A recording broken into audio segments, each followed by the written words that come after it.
Praise the lord. హల్లెలూయా.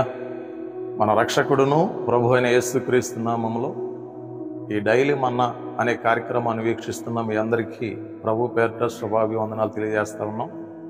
దేవుని బిడ్డలారా, మన ఛానల్ను సబ్స్క్రైబ్ చేయండి, లైక్ చేయండి. తప్పనిసరిగా పరిశుద్ధాత్మ అభిషేకం మీ పైకి వచ్చి మిమ్మల్ని నడిపిస్తూ ఉంటుంది. మీ కొరకు, మీ కుటుంబాల కొరకు మేము అనుదినం ప్రార్థన చేస్తూ ఉన్నాం. ఈరోజు దేవుని వాక్యంలో నుండి కొన్ని విషయాలు మీతో చెప్పాలని నేను ఆశపడతా ఉన్నాను. యోహాను సువార్త నుండి 5వ అధ్యాయము 5వ వచనాన్ని ఒకసారి జ్ఞాపకం చేసుకుందాం. అక్కడ 38 ఏండ్ల నుండి వ్యాధి గల ఒక మనుష్యుడుండెను. దేవుడు తన పరిశుద్ధ వాక్యమును దీవించిన గాక. మత్తయి సువార్త 5వ అధ్యాయం చదవగానే మనకు అర్థమైపోతా ఉంది. యెరూషలేములో బెతస్దా కోనేరు కలదు.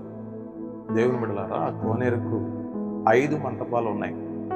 ఆ మంటపాల దగ్గరికి చాలామంది రోగులు, వ్యాధిగ్రస్తులు, కాళ్ళు చేతులు లేనివారు, వృడ్డివారు ఎంతోమంది వెళ్ళి ఆ మంటపాల్లో నివసిస్తూ ఉన్నారు. మరి ఆ కోనేటిలోనికి ఆయా సందర్భాల్లో, ఆయా సమయాల్లో దేవదూత వచ్చి నీళ్లను కదిలించేది. ఆ నీళ్లు ఎప్పుడైతే కదిలించబడ్డాయో ఎటువంటి వ్యాధిగ్రస్తుడైనా అందులో దిగిన వెంటనే పరిపూర్ణమైనటువంటి స్వస్థత పొందుకుంటాడు. దేవుని బిడ్డలారా, అదే కోనేరు దగ్గర 38 సంవత్సరాల నుండి ఒక పక్ష వ్యాధితో బాధపడుతున్నటువంటి ఒక వ్యక్తి, వ్యాధిగ్రస్తుడు పడి ఉన్నాడు. అక్కడ ఆ వ్యక్తి స్వస్థత పొందలేకపోతా ఉన్నాడు.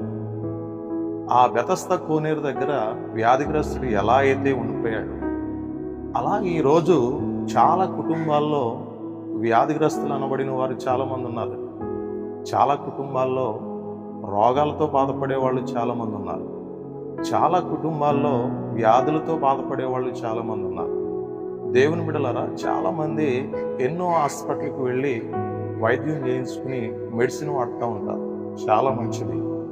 అయినప్పటికీ దేవుని బిడ్డలారా, మన వ్యాధి నుండి, మన రోగము నుండి బయటికి రావాలి అని అంటే బెతస్దా కోనేరు దగ్గరికి ఎంతమంది అయితే వ్యాధిగ్రస్తులు వెళ్ళి నీళ్లు కదిలింపబడినప్పుడు ఆ కోనేరులో దిగేవారు, ఎలా అయితే స్వస్థత పొందేవారు, ఈరోజు నువ్వు ఎటువంటి వ్యాధిగ్రస్తుడు అయినా కానీ మందిరానికి రాగలిగితే, దేవుని సన్నిధికి రాగలిగితే, దైవజనుల చేత ప్రార్థన చేయించుకోగలిగితే పరిపూర్ణమైన విడుదల, స్వస్థత పరిశుద్ధాత్మ దేవుడు నీకు అనుగ్రహిస్తాడు. నువ్వు ఎటువంటి బలహీనత చేత బాధపడుతున్నావు? 38 సంవత్సరాల నుండి వ్యాధితో బాధపడుతున్నటువంటి ఆ వ్యక్తిని చూసిన దేవుడు ఆ వ్యక్తి దగ్గరికి వెళ్ళాడు. దేవుడు అంటాడు కదా, యేసు ప్రభువు అంటున్నారు, నీవు స్వస్థత పొందగోరుచున్నావా అని అంటే ఆ వ్యక్తికి యేసు ప్రభు వెళ్ళిన తర్వాత విశ్వాసం వచ్చింది. యేసు ప్రభు అన్నారు కదా, నీ పరుపు ఎత్తుకుని నువ్వు నడు అనగానే ఆ వ్యక్తి పరుపు తీసుకుని పరుగులు తీయటం ప్రారంభించాడండి. పరిపూర్ణమైన స్వస్థత వచ్చింది.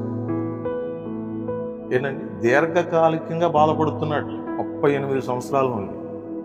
38 సంవత్సరాల నుండి వ్యాధితో బాధపడుతున్నటువంటి వ్యక్తిని స్వస్థపరిచిన దేవుడు ఈరోజు నీకున్న తలనొప్పిని స్వస్థపరచలేడా దేవుడు?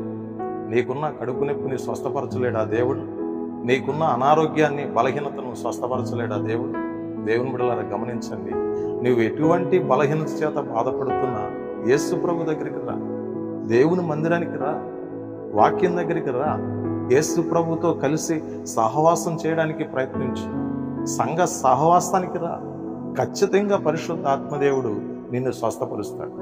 నిన్ను స్వస్థపరచడమే కాకుండా నీకు పరిపూర్ణమైన రక్షణ ఇచ్చి, పరిపూర్ణమైన మారు మనసుని ఇచ్చి, పరిపూర్ణమైన పాపక్షమాపణ ఇచ్చి, పరిశుద్ధాత్మదేవుడు తన అడుగుజాడల్లో నిన్ను నడిపిస్తాడు.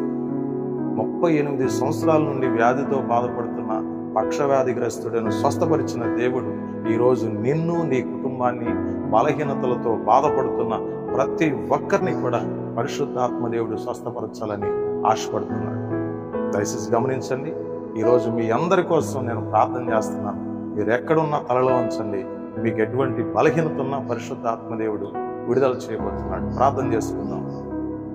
మహాపరిశుద్ధుడైన తండ్రి, మీ పరిశుద్ధమైన, ఉన్నతమైన, శ్రేష్టమైన గణనామానికి వందనాలు, స్తోత్రాలు తెలియజేస్తున్నాం. ఈ డైలీ మన్నా అనే కార్యక్రమాన్ని వీక్షిస్తున్న ప్రతి ఒక్కరిని ముట్టండి, స్వస్థపరచండి, బాగు చేయండి. బెతస్దా కోనేరు దగ్గర 38 సంవత్సరాల నుండి బాధపడుతున్నటువంటి బలహీనతతో, వ్యాధితో, రోగంతో బాధపడుతున్న వ్యక్తిని ఏ రీతిగా అయితే నువ్వు స్వస్థపరిచావు నాయన, ఈరోజు ఈ కార్యక్రమాన్ని చూస్తున్న ప్రతి వ్యక్తిని, ఈ వాక్య సందేశాన్ని వింటున్న ప్రతి వ్యక్తిని పరిపూర్ణంగా స్వస్థపరిచి బాగు చేసి నీ నామానికి మహిమ తెచ్చుకున్నామని యేసు పరిశుద్ధ నామంలో ప్రార్థన చేసి వేడుకుంటున్నాము తండ్రి. Amen. God bless you all.